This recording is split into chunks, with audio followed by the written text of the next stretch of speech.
ಬೆಕ್ಕು ಹೇಗೆ ಸಹಿಸುತ್ತದೆ? ನೋಡಿದ್ದೀರಾ, ನಾನು ಹೇಳಿರಲಿಲ್ಲವೇ? ಶ್ರೀಮನ್ನಾರಾಯಣನೇ ಈ ಬೆಕ್ಕನ್ನು ಕಾಪಾಡುತ್ತಾನೆ ಎಂದು.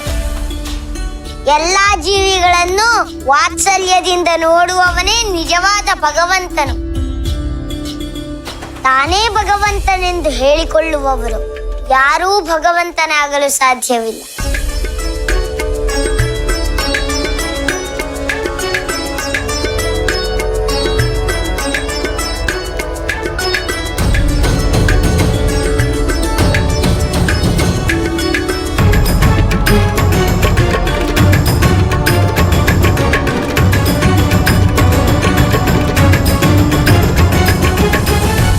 ನಾರದರೆ, ನೀವಿಲ್ಲಿಗೆ ಬರಬಾರದಾಗಿತ್ತು.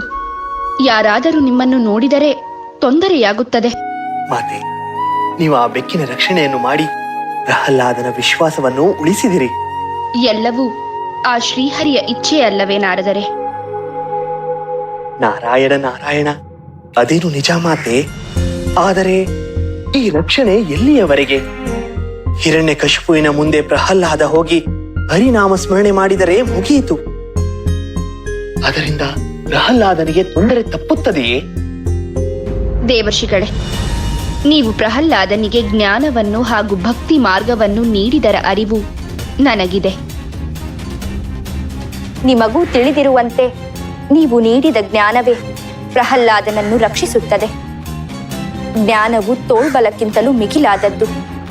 ಧರ್ಮವನ್ನು ಕಾಪಾಡುವ ಪ್ರಹ್ಲಾದನಿಗೆ ಎಂದಿಗೂ ಶ್ರೇಯಸ್ಸೆಯಾಗುತ್ತದೆ. ಮಹಿಮೆ ಅಪಾರವಾದದ್ದು. ನಾನು ಕೃತಾರ್ಥನಾದೆ ತಾಯಿ, ನಾನು ಕೃತಾರ್ಥನಾದೆ. ನಾರಾಯಣ ನಾರಾಯಣ.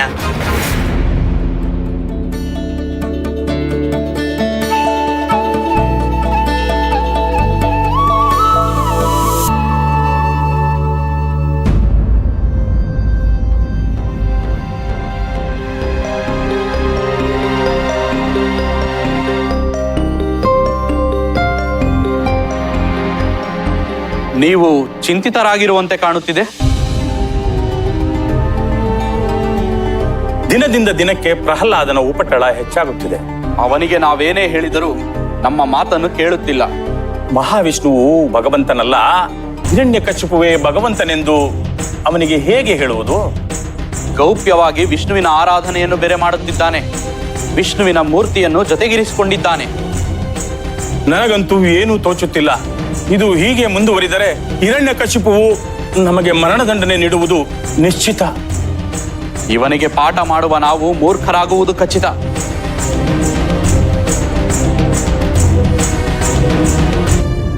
ಇದಕ್ಕೆ ಪರಿಹಾರವಾಗಿ ನಾನು ನಿಮಗೊಂದು ಸಲಹೆ ನೀಡಲೇ? ಶಿಕ್ಷಕರಾದ ನಮಗೆ ಏನು ತೋಚುತ್ತಿಲ್ಲ, ದಾಸಿಯಾದ ನೀನು ಸಲಹೆ ನೀಡುವೆಯಾ? ನಿಮಗೆ ಬೇಕಾಗಿರುವುದು ಪರಿಹಾರ. ಅದನ್ನು ರಾಣಿ ಹೇಳಿದರೇನು, ದಾಸಿ ಹೇಳಿದರೇನು? ಆಯಿತು, ಹೇಳು.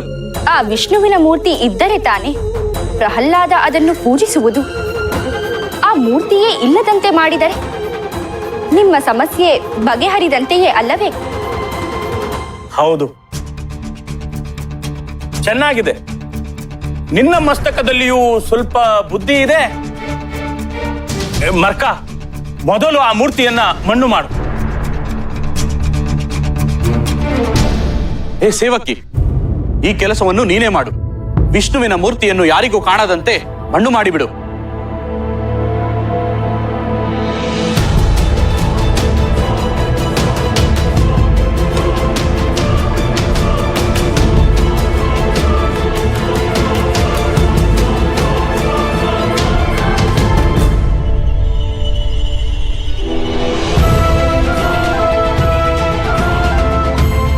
ಏನು ಯೋಚಿಸುತ್ತಿರುವೆ? ಪ್ರಹ್ಲಾದನಿಗೆ ಗೊತ್ತಾಗದಂತೆ ಆದಷ್ಟು ಬೇಗ ಈ ಕೆಲಸವಾಗಬೇಕು. ಹೋಗು ಹೋಗು, ಆ ಮೂರ್ತಿಯನ್ನ ಮಣ್ಣು ಮಾಡು. ಹೋಗು ಹೋಗು ಹೋಗು ಹೋಗು.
ಇದೆಂತಹ ಪರೀಕ್ಷೆ ಸ್ವಾಮಿ?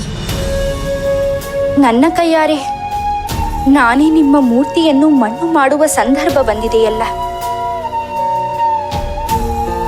ಯಾರು ಏನೇ ಹೇಳಿದರು ಶ್ರೀಹರಿಯೇ ಲೋಕಪಾಲಕನು. ಲೋಕ ಕಲ್ಯಾಣದ ಕಾರ್ಯದಲ್ಲಿ ಇದು ಒಂದು ಭಾಗವೆಂದೇ ತಿಳಿಯುತ್ತೇನೆ.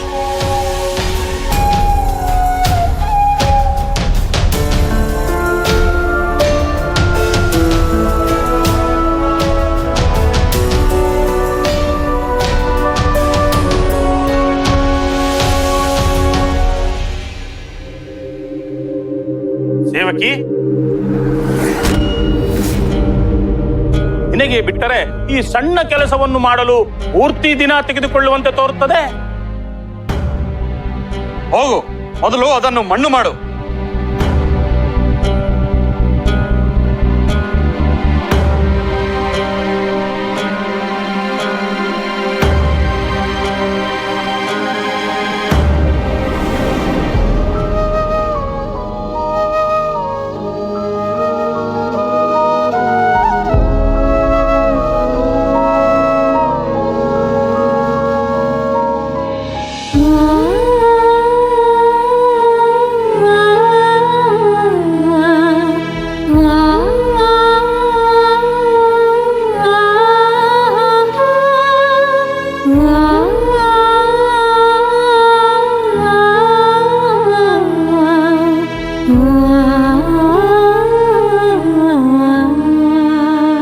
ಇದೇನಿದು?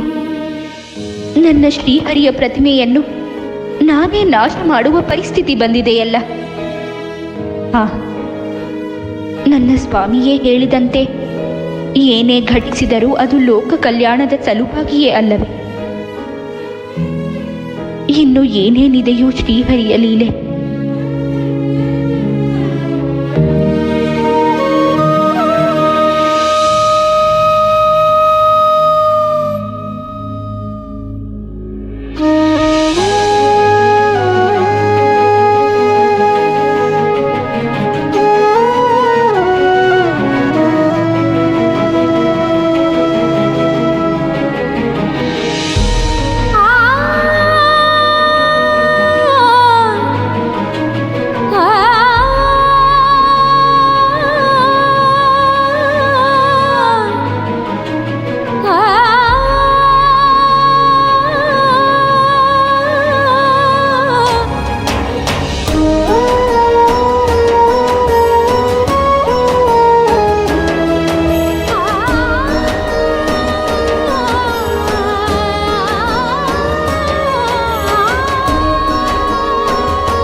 ಈಗ ಸಮಾಧಾನವಾಯಿತು.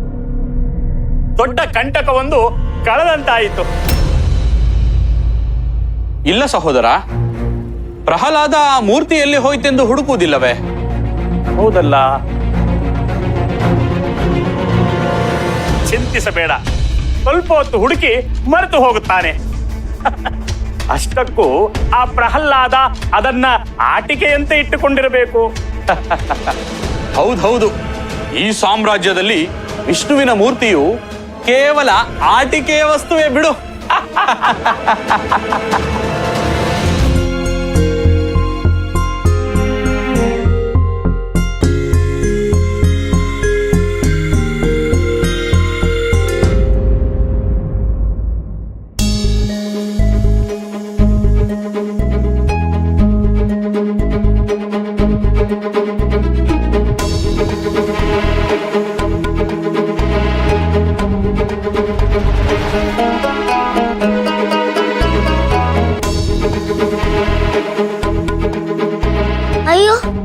ಸ್ವಾಮಿಯ ಮೂರ್ತಿಯನ್ನು ಇಲ್ಲೇ ಇಟ್ಟಿದ್ದೇನಲ್ಲ, ಎಲ್ಲಿ ಹೋಯಿತು?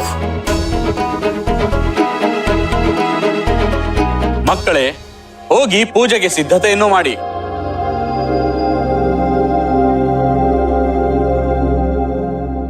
ಮರ್ಖ, ಆ ಸೇವಕಿ ಹೇಳಿದಂತೆ ವಿಷ್ಣುಮೂರ್ತಿಯನ್ನೇನೋ ಪ್ರಹ್ಲಾದನ ಕೈಗೆ ಸಿಗದಂತೆ ಮಾಡಿದ್ದಾಯಿತು.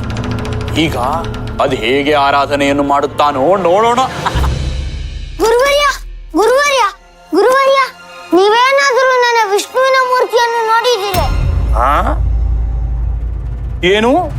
ವಿಷ್ಣುವಿನ ಮೂರ್ತಿಯೇ? ಹಾಗೆಂದರೇನು? ತಿಳಿದವರಾಗಿ ನೀವೇ ಹೀಗೆ ಪ್ರಶ್ನಿಸಬಹುದೇ? ನಾನು ನನ್ನ ಭಗವಂತನ ಪುತ್ಥಳಿಯ ಬಗ್ಗೆ ಕೇಳುತ್ತಿದ್ದೇನೆ. ಇನ್ನ ಭಗವಂತನೇ? ನಮಗೆ ಗೊತ್ತಿರುವುದು ಒಂದೇ ಭಗವಂತ, ಅದು ಹಿರಣ್ಯಕಶ್ಯಪು.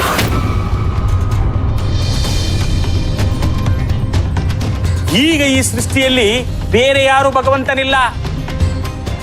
ಈ ಸತ್ಯವನ್ನ ಈಗಲಿಂದಲೇ ಅರ್ಥ ಮಾಡಿಕೊಳ್ಳುವುದು ಒಳ್ಳೆಯದು.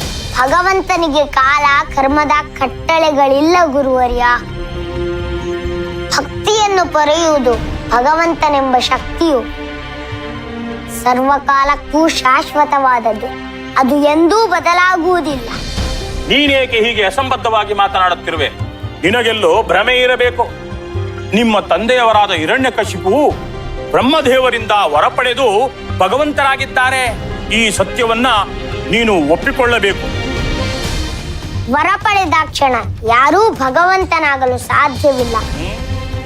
ನಾನು ನನ್ನ ತಂದೆಯವರನ್ನು ಅತ್ಯಂತ ಪ್ರಬಲ ಮತ್ತು ಶಕ್ತಿಶಾಲಿ ಪ್ರಭಾವಿ ಸಾಮ್ರಾಟನೆಂದು ಮಾತ್ರ ಒಪ್ಪಿಕೊಳ್ಳುತ್ತೇನೆ. ಅವರಿಗೆ ಭಗವಂತನ ಸ್ಥಾನ ಕೊಡಲು ಸಾಧ್ಯವಿಲ್ಲ. ಇನ್ನ ಈ ಉದ್ದಟತನದಿಂದಾಗಿ ನೀನು ಕೆಟ್ಟ ಪರಿಣಾಮವನ್ನು ಅನುಭವಿಸಬೇಕಾಗುತ್ತದೆ. ಎಚ್ಚರ. ಭಗವಂತನನ್ನು ಕಣ್ಣಾರೆ ಕಾಣುವ ಹಂಬಲ ಹೊರತು ಉದ್ದಟತನವಲ್ಲ. ನನಗೆ ನನ್ನ ಭಗವಂತನ ಪುತ್ಥಳಿ ಬೇಕಾಗಿದೆ. ಅದರ ಬಗ್ಗೆ ತಿಳಿದಿದ್ದರೆ ದಯಮಾಡಿ ತಿಳಿಸಿ. ನೀನು ಹೇಳುತ್ತಿರುವ ಪುತ್ಥಳಿಯು ಇನ್ನು ಕಾಣುವುದಿಲ್ಲ ಬಿಡು. ಬೇಕಾದರೆ ನಮ್ಮ ಭಗವಂತನಾದ ಹಿರಣ್ಯಕಶಿಪುವಿನ ಪುತ್ಥಳಿ ಅಲ್ಲಿದೆ. ದಿಗ್ವಿಜಯದ ಸ್ಮರಣಾರ್ಥವಾಗಿ ರೂಪಿಸಲ್ಪಟ್ಟಿರುವ ಒಂದು ಸ್ಮಾರಕವನ್ನು ಭಗವಂತನ ಪುತ್ಥಳಿಗೆ ಹೋಲಿಸಬೇಡಿ. ಆಗಲಿ. ನೀನೇನಾದರೂ ವಿಷ್ಣುವಿನ ಮೂರ್ತಿಯನ್ನು ಹುಡುಕಿದರೆ ಅಥವಾ ಅದು ನಿನ್ನ ಕಣ್ಣಿಗೆ ಕಂಡರೆ ಆಗ ನಾವು ನಿನ್ನ ಮಾತನ್ನು ನಂಬುತ್ತೇವೆ. ಆಗ ವಿಷ್ಣುವೇ ದೇವರೆಂದು ಒಪ್ಪಿಕೊಳ್ಳುತ್ತೇವೆ. ಮೂರ್ತಿಯ ಹೊರತಾಗಿಯೋ ಮಹಾವಿಷ್ಣುವೇ ಭಗವಂತನು, ಶ್ರೀಹರಿಯೇ ಪರಮಾತ್ಮನು. ನೀನು ಪಲಾಯನವಾದ ಮಾಡಬೇಡ. ನೀನು ನಂಬಿರುವ ಆ ದೇವರ ಪುತ್ಥಳಿಯೇ ನಮ್ಮ ಕಣ್ಣೆದುರು ಉಳಿದುಕೊಳ್ಳಲಿಲ್ಲ ಎಂದ ಮೇಲೆ ಅವನೆಂತ ದೇವರು? ತನ್ನನ್ನು ಮೂರ್ತಿಯ ರೂಪದಲ್ಲಿ ನಂಬಿ ಪೂಜಿಸುವವರಿಗೆ ಅವನು ಅಲಭನು. ಇನ್ನು ಅವನು ಎಲ್ಲಿಯ ದೇವರು? ತನ್ನನ್ನು ತಾನು ಕಾಪಾಡಿಕೊಳ್ಳದವನು ದೇವರೇ?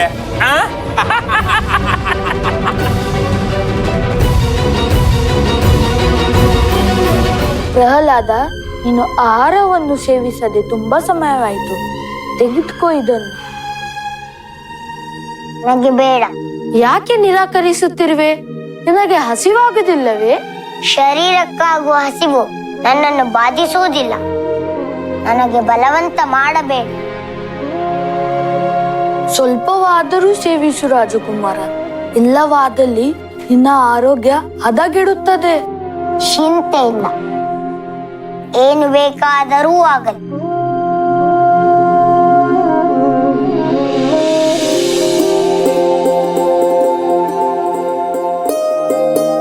ಮಕ್ಕಳೇ, ನೀವು ಹೊರಡಿ. ರಾಜಕುಮಾರನಿಗೆ ನಾನು ಊಟ ಮಾಡಿಸುತ್ತೇನೆ.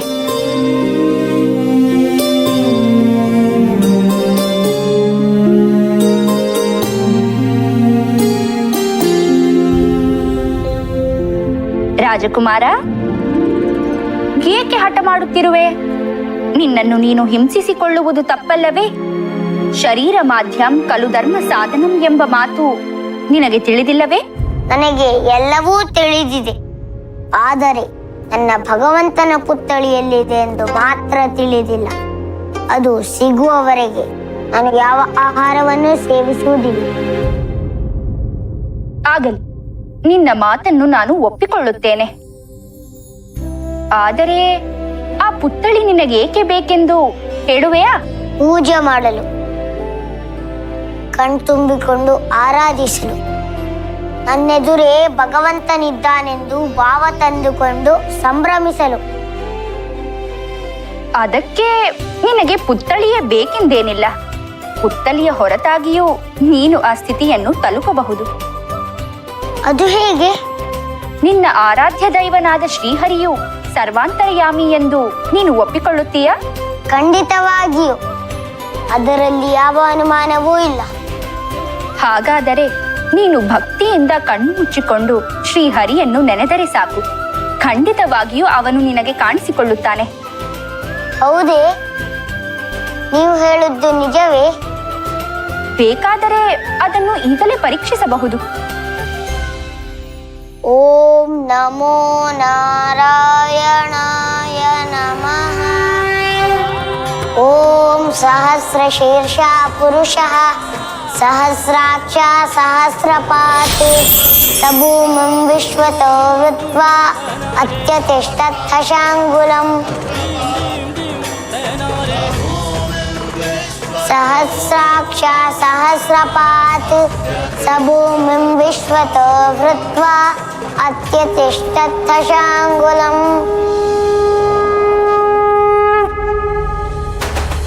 ಓಂ ಸಹಸ್ರಶೀರ್ಷ ಪುರುಷಃ ಸಹಸ್ರಾಕ್ಷ ಸಹಸ್ರಪಾತ್ ಸಭೂಮಿಂ ವಿಶ್ವತೋ ವೃತ್ವಾ ಅತ್ಯತಿಷ್ಠತ್ಥಶಾಂಗುಲಂ.